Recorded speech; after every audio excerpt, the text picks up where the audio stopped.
I've been listening to a child scream for help for 6 months. Every night. Same voice. Same desperation.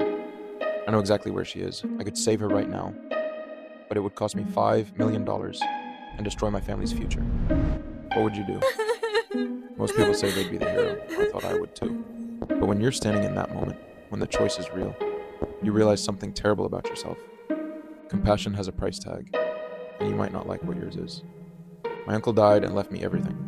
A mansion worth $8 million. $5 million in liquid assets. Enough money to change my life forever.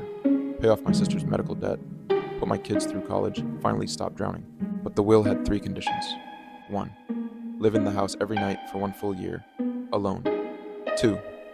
Never open the red door on the 3rd floor. 3. The house can never be sold, rented, or transferred. If you forfeit the inheritance, it goes to a private trust and disappears forever. 1 year of my life for generational wealth. I signed immediately. The lawyer handed me the keys and said something I should have paid more attention to.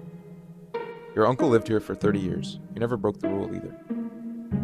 I heard it the first night. I thought it was the sounds of an old house.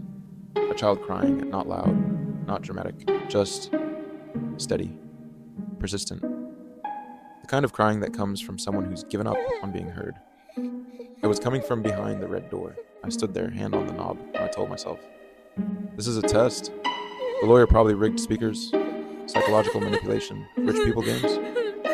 But the crying didn't sound like a recording, it sounded tired. I didn't open the door. I went downstairs, poured myself a drink, and turned the TV up loud. As the weeks went by, the sounds got worse, scratching at the door, footsteps pacing back and forth, a small voice whispering.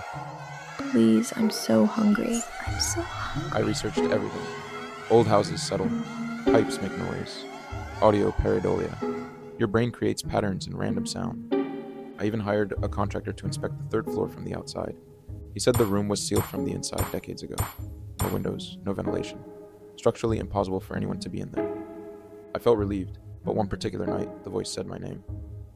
Please, help me. I know you can hear me.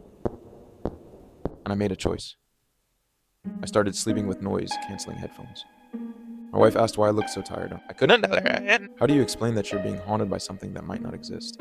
How do you tell someone you love that you've been listening to a child beg for help, and you've done nothing? I started seeing a therapist. My therapist said I was experiencing a trauma response, old guilt manifesting, but the sounds kept evolving. Now I could hear details. A chain dragging across the floor, fingernails scraping wood, wet coughing fits that went on for several minutes.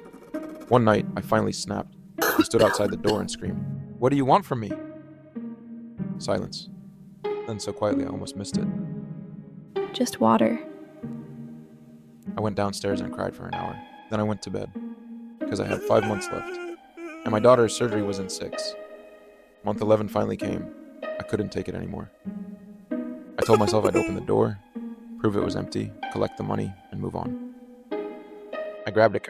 My hands were shaking so badly I could barely grip it.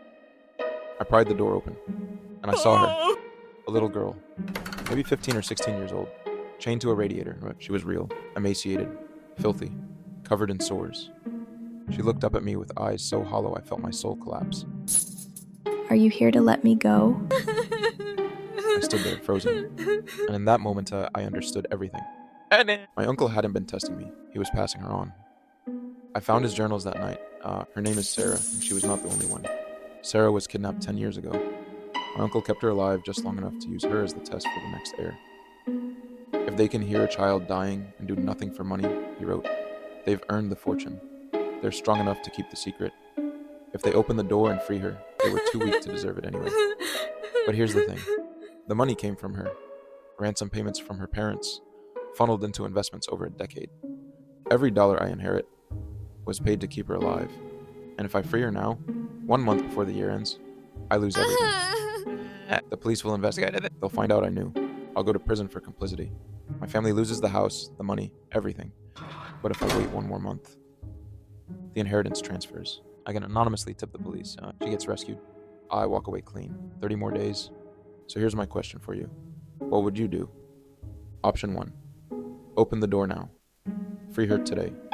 Lose everything. Go to prison for what you've already done by staying silent this long. Your family loses the house. Your daughter doesn't get her surgery, but you save a child's life immediately. Option 2. Give her food, water, medicine. Keep her alive for 30 more days, collect the inheritance. Then anonymously call the police and let them find her. She gets rescued. You get the money. No one ever knows. You have 10 seconds to choose. I want you to comment below with your answer. I'd open the door now. Or I'd wait 30 days.